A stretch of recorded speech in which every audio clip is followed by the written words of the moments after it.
सावन सोमवार के व्रत की संपूर्ण कथा आइए सुनते हैं एक ब्राह्मण की कहानी के माध्यम से। मृत लोक में भ्रमण करने की इच्छा करके एक समय श्री भूतनाथ भगवान भोलेनाथ माता पार्वती के साथ मृत लोक में पधारे। भ्रमण करते करते दोनों वृद्धंग दिव्यांगत अमरावती नाम की एक अति रमणीय नगरी में पहुँचे। अमरावती नगरी स्वर्ग के सादृश सभी प्रकार के सुखों से भरपूर थी। उसमें वहाँ के महाराज द्वारा बनाया हुआ अति रमणीय शिव जी का मंदिर भी था। भगवान शंकर भगवती पार्वती के साथ इस मंदिर में निवास करने लगे। एक समय माता पार्वती जी भगवान भोलेनाथ को प्रसन्न देखकर बोली कि हे महाराज, आज तो हम दोनों चौसर खेलेंगे। शिवजी ने प्राण प्रिय की बात को मान लिया और चौसर खेलने लगे। उस समय मंदिर का पुजारी ब्राह्मण मंदिर में पूजा करने आया। माता पार्वती ने पुजारी से प्रश्न किया, पुजारी जी बताओ, इस बाजी में हम दोनों में से किसकी जीत होगी? ब्राह्मण बिना विचारे जल्दी से बोल उठा कि महादेव जी की जीत होगी। थोड़ी देर में बाजी समाप्त हो गई और पार्वती जी जीत गई। पार्वती जी को बहुत गुस्सा आया और ब्राह्मण को झूठ बोलने के अपराध के कारण श्राप देने चली। भोलेनाथ ने पार्वती जी को बहुत समझाया, लेकिन उन्होंने ब्राह्मण को कोढ़ी होने का श्राप दे दिया। कुछ समय बाद पार्वती जी ने श्रापवश पुजारी के शरीर में कोढ़ पैदा हो गया।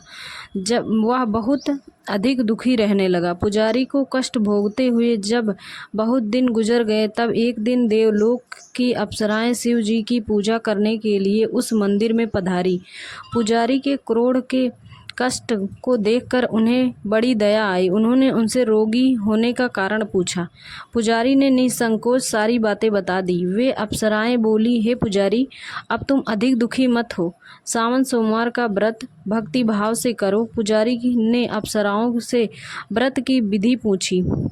अप्सराओं ने बताया, सोमवार को भक्ति भाव से व्रत करो, साफ वस्त्र पहनो, संध्या व उपासना के बाद आधा सेर गेहूं का आटा लो और उन्हें उनके 3 भाग कर लो। घी, गुड़, दीप, नैवेद्य, पूड़ी, फल, बेलपत्र, जनेऊ जोड़ा, चंदन, अक्षत, पुष्प आदि को प्रदोष काल में भगवान शिव की पूजा करो। उसके बाद 3 भागों में से 1 भाग शिव जी को अर्पण करें। बाकी 2 भाग शिव जी का प्रसाद समझकर उपस्थित लोगों में बांट दो और आप भी प्रसाद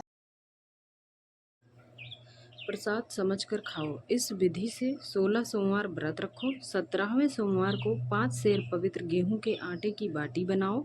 उसमें घी और गुड़ मिलाकर चूरमा बनाओ। भगवान भोलेनाथ को भोग लगाकर उपस्थित भक्तों में बांट दो। जिसके बाद कुटुंब सहित प्रसाद लो तो शिव जी की कृपा से उनकी सभी मनोकामनाएं पूरी हो जाती हैं।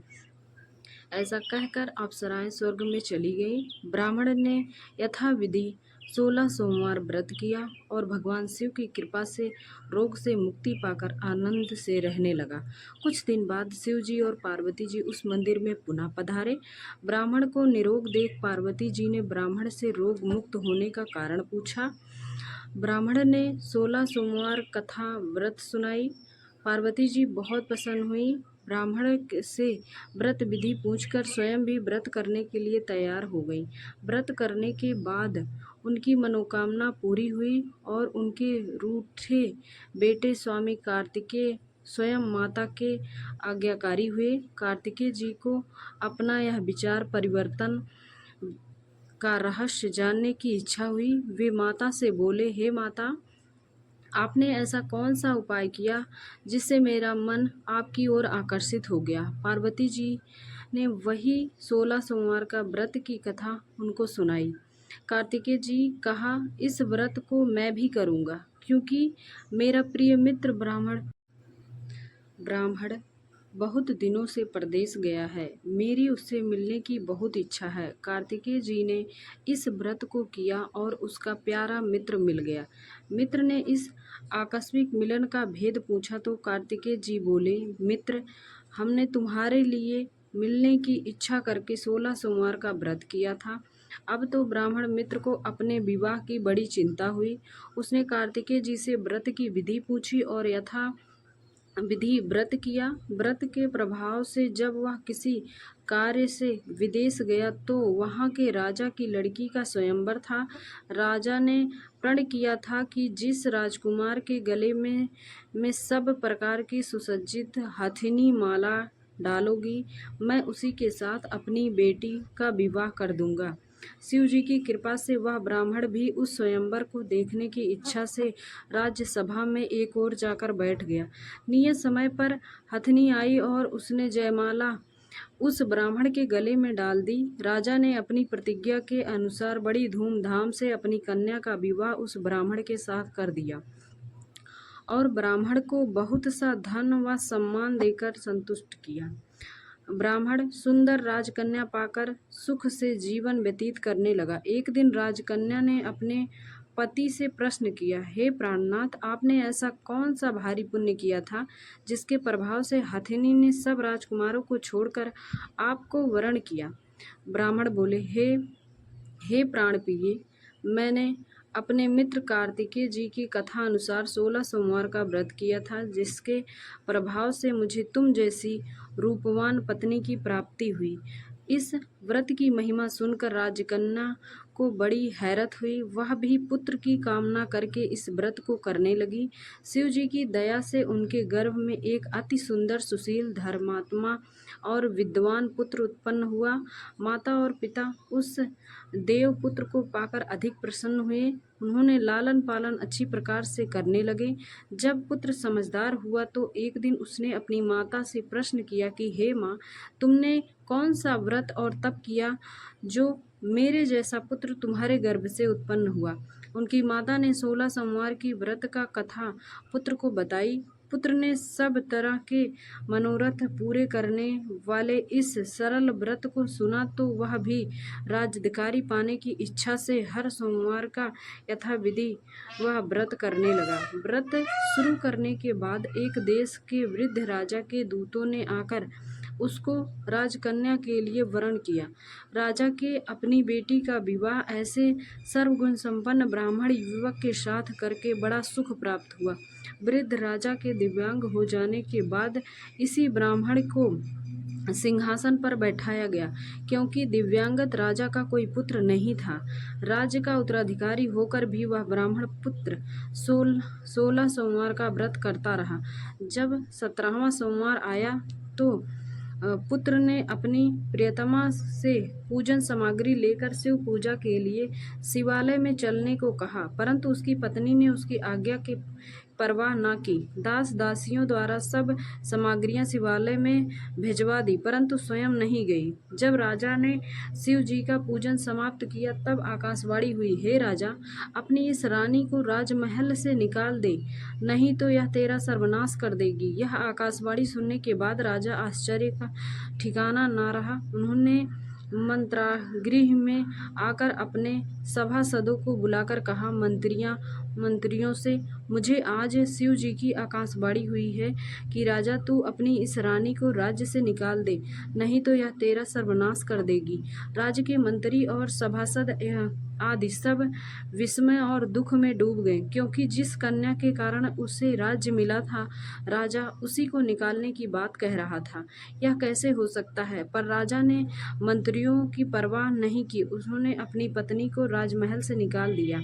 रानी दुखी हृदय से भाग्य को कोसती हुई राज्य से बाहर चली गई। बिना पद त्राण, फटे हुए कपड़े पहने, भूख से दुखी हृदय से भाग्य को कोसती हुई चली जा रही थी कि उसकी अचानक एक करुण बुढ़िया से भेंट हुई, जो सूत कातकर बेचने जाती हूँ। यह बात सुनकर रानी ने बुढ़िया के सिर से सूत की गठरी उतारकर अपने सिर रख ली। थोड़ी देर बाद आंधी आई और बुढ़िया का सूत पोटली सहित उड़ गया। बेचारी बुढ़िया पछताती रह गई। उन्होंने रानी को अपने से दूर रहने को कहा। इसके बाद एक तेली के घर गईं तो शिव जी के प्रकोप के कारण तेली के सभी मटके उसी क्षण चटक गए। तेली ने भी रानी को अपने घर से निकाल दिया। बहुत से दुख उठाती रानी एक नदी के किनारे गई तो नदी का सारा पानी सूख गया। उसके पश्चात रानी एक जंगल में गई। वहां सरोवर में पानी पीने गई तो उनके हाथ का स्पर्श होते ही सरोवर का नील कमल के समान जल असंख्य कीड़ामय हो गया और गंदा हो गया। रानी ने भाग्य को दोष रोपण करते हुए उस जल को पीकर पेड़ की शीतल छाया में विश्राम करना चाहा, परंतु वह पेड़ के नीचे विश्राम करती उस पेड़ के पत्ते तुरंत टूटकर गिर जाते। वन सरोवर जलाशय की ऐसी दशा देख गऊ चराते ग्वालों ने अपने गोसाई जी से कहा, जो उस जंगल में स्थित मंदिर में पुजारी थे, उन्होंने यह बात बताई थी। गोसाई जी के आदेशानुसार ग्वाले रानी को पकड़कर गोसाई जी के पास ले आए। रानी की मुख कांति और शरीर शोभा देख गोसाई जी जान गए कि यह अवश्य ही कोई विधि की गति की मारी कुलीन स्त्री है। पुजारी से कहा, पुत्री, मैं तुमको अपनी पुत्री के समान रखूंगा। तुम मेरे आश्रम में आकर रहो। मैं तुम्हें किसी प्रकार का दुख नहीं दूंगा। गोसाई जी के वचन सुनकर रानी को धीरज हुआ। वह आश्रम में रहने लगी। रानी जो भोजन बनाती उसमें कीड़े पड़ जाते, जल भरकर लाती उसमें कीड़े पड़ जाते। रानी की दशा देख गोसाई जी भी बड़े दुखी हुए और बोले, हे पुत्री, तुम्हारे ऊपर कौन से देवता का प्रकोप है जिससे तुम्हारी ऐसी हालत हुई है। पुजारी जी की बात सुनकर रानी ने शिव जी महाराज जी के पूजन का बहिष्कार की बात बताई तो पुजारी जी ने शिव जी महाराज के अनेक प्रकार के स्तुति करते हुए रानी से बोले कि पुत्री, सब मनोरथ पूरे करने वाले 16 सोमवार व्रत को करो। इसके प्रभाव से इस कष्ट से मुक्त हो सकोगी। गोसाई जी की बात मानकर रानी ने 16 सोमवार का व्रत किया। 17वें सोमवार के विधि विधान सहित पूजा किया। उस पूजा के प्रभाव से राजा के हृदय में विचार आया कि रानी को गए बहुत समय बीत गया है, ना जाने कहाँ भटकती होगी, उसे ढूंढना चाहिए। यह सोचकर रानी की तलाश करने के लिए राजा ने चारों दिशाओं में दूत भेजे। वे दूत रानी की तलाश करते हुए गोसाई जी के आश्रम में पहुंचे। वहां रानी को पाकर उसने रानी को अपने साथ ले जाने का आग्रह करने लगे, परंतु गोसाई जी ने मना कर दिया। दूत चुपचाप वापस लौट आए और राजा को रानी का पता बताया। रानी का पता पाकर राजा गोसाई जी के आश्रम में गए और उन्होंने कहा, महाराज, जो देवी आपके आश्रम में रहती है वो मेरी पत्नी है। शिव जी के प्रकोप के कारण मैंने उसको त्याग दिया था। अब मैं भोलेनाथ की कृपा से उसे लेने आया हूँ।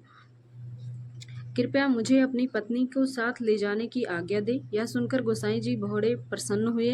उन्होंने रानी को राजा के साथ जाने की अनुमति दे दी। राजा बड़ी प्रसन्नता से रानी को महल में लेकर आए। सारे राज्य में उत्साह मनाया और चारों तरफ प्रसन्नता की लहर दौड़ गई। सारी प्रजा ने अपनी रानी के आने की खुशियां मनाई। राजा और रानी फिर नियम पूर्वक 16 सोमवार का व्रत का पालन करते हुए बहुत सारा आनंद पूर्वक भूलोक पर निवास करते रहे।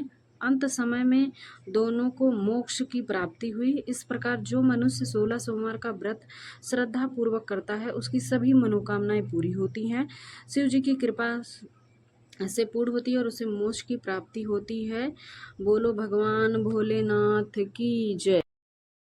ऐसी ही और नई शिव कथा को सुनने के लिए मेरे चैनल को सब्सक्राइब करें और कमेंट में बताएं आपको ये कथा कैसी लगी है, जिससे मैं आप लोगों के लिए और नई नई कहानियाँ लाती रहूं।